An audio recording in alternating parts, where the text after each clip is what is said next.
guys, and welcome back to Feminist World YouTube channel. So today we're talking about self-care. So I want to give you guys some self-care practices that I do in my routine that you may can practices that you may can put into your routine. When you're taking steps to care for your mind and body, you're better to equip to have a better and live a better life. Unfortunately, a lot of people view self-care as a luxury and not as a priority.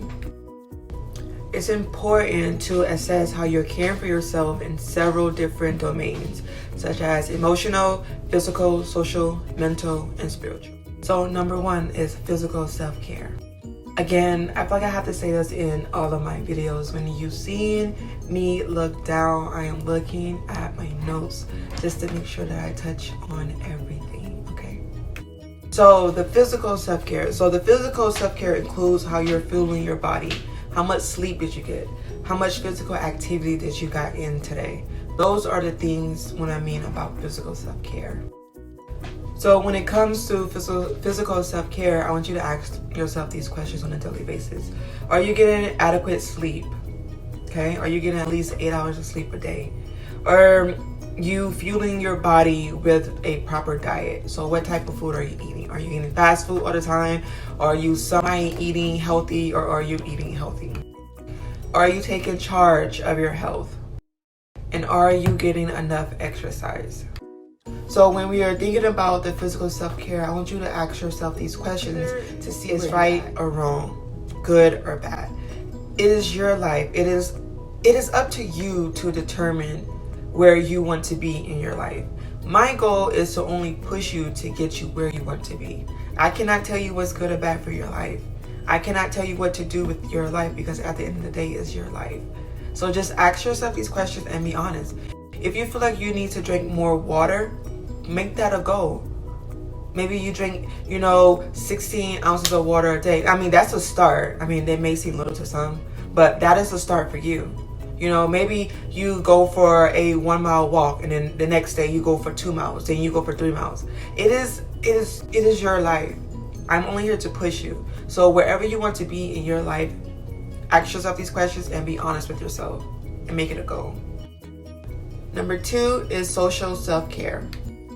Making time and having time for close relationships is important for your social self-care. And a key point is you have to put in the time and the effort to build on those relationships. And I'm not saying there is a certain amount of time, a certain amount of hours that you should devote for these relationships. Like I say, whatever works for you. If you know that your life is busy and you can only put in maybe 5 hours a week to devote to your relationship with your friends, as long as they have an understanding of that, then that is okay. That is okay, because you are devoting that 5 hours a week for them. We get it. Life gets busy, and as your friend, I should have an understanding of your life. I should have an understanding that I know that you get busy, but I am proud of you for devoting that 5 hours for me a week just to hang out and just to talk. That is more important than saying we spending maybe 15 hours a week. Us spending 15 hours a week may not mean it's not going to mean anything to me, especially if I feel like it's been pressure or force. But if I know that you are putting in your best for the 5 hours a week just to hang out with me, to talk, and just to build that relationship, I would take the 5 hours over the 15 hours any day. And I don't know about the relationships in your life at this moment, but your friends should be at a place of same mindset to say, I would rather take you at the 5 than to take you at a 15, because I know the 15 is being forced, being pressured, but the 5, I know that you are making the best that you can out of the 5. There's also an understanding that everybody has a slight difference of social needs. The key is to actually figure out what your social needs are and build enough time in your schedule to make that lifestyle that you want. And I want you to ask yourself these 2 questions to see if you are where you want to be in your social life. So the first one is, are you getting enough face-to-face time with your friends? I know during these times it's probably hard to be face to face. How about, are you calling your friends? Are you doing a FaceTime video? Are you doing a video chat? Are you getting enough of that time with your friends? And what are you doing to nurture your relationship with friends and family? So close connections are important to your well-being. The best way to cultivate and maintain a relationship is to build and to put time and energy with it. It is important to continue to build on your relationships. Even when you're busy, it is important to build off those relationships. Number 3 is mental self-care. So the way that you think and the things that you're filling your mind with greatly influence your psychological self-care. Mentally self-care includes things that keep your mental mind sharp, like puzzles, games, stuff like that. Also, it's about learning, like taking up a subject that fascinates you. It's all about keeping your mind sharp. Mental self-care also involves doing things that help you stay mentally healthy. It can be something such as practicing compassion for yourself, acceptance.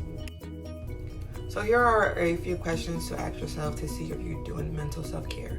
Okay, are you making enough time for activities that mentally stimulate you? So are you playing with puzzles? Are you touching on a subject that fascinates you, that is going to enhance your learning? Are you doing those things? And are you doing proactive things to help you stay mentally healthy? Are you practicing self-care? Are you practicing patience? Are you practicing compassion for yourself? What are some of the things that you're doing, that you're practicing, that is going to enhance your mental self-care? So number 4 is spiritual self-care. And I want to let this be known, nourishing your spirit does not have to be religious. It can be anything that helps you develop a deeper sense of meaning, understanding of the universe. So whether you do meditation, whether you go to church, or whether you pray, each of those are a sense of spiritual, mental self-care. I want you to ask yourself these 2 questions, okay, to consider about your spiritual life. One is, what questions do you ask yourself about your life and your experience? Are you engaging in spiritual practices that you find fulfilling? Number 5 is emotional self-care. It's important to have a healthy coping skill to deal with uncomfortable emotions like anger, anxiety, and sadness. Emotional self-care may include activities that can help you acknowledge and express your feelings on a regular basis. Okay, so these are some of the questions I want you to ask yourself.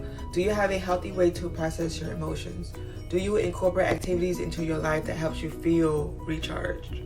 And emotional self-care can go back to the social self-care.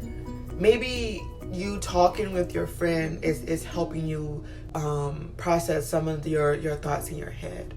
You know, maybe it can go back to your spiritual self-care. Maybe you talking to God, or you meditating, or you praying. It helps with your emotional self-care. So all of these things pretty much tied in with each other.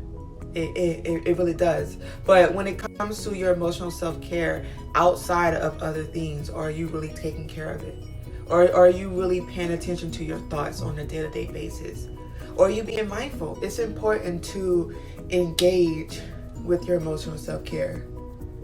It's important to make sure that you're doing things for your well-being at the end of the day.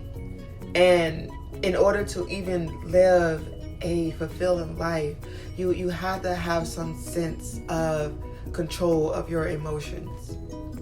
So are you taking care of your emotions? So those are the 5 self-care tips that I have for you guys today. So leaving from this video, I want you guys to develop your own self-care plan, okay? A self-care plan isn't a one-size-fits-all. You would need to customize for your needs. I don't know what you need in your life, only you know what you need in your life. So it needs to be true to you. Only to you, not to no one else, true to you, okay? And a self-care plan is for anyone. It can be a busy working mom, a college student, a teacher. It can be for anyone. As long as you are taking care of yourself at the end of the day, it's important. And when you're caring for all aspects of yourself, you find that you're able to operate more effectively and efficiently. Okay, so let's go back to the one. So we have physical, social, mental, spiritual, and emotional. Those are the 5. If you guys made it to this far, thank you guys so much for watching this video. Make sure you click the like button. Make sure you comment below. Let me know what you thought about this video. Give me some of your self-care practices that you do in your life. Maybe it's something that I can put in mine or something that I have not touched on in this video. Please let me know. Make sure you click the subscribe button because there's more videos on the way. Thank you.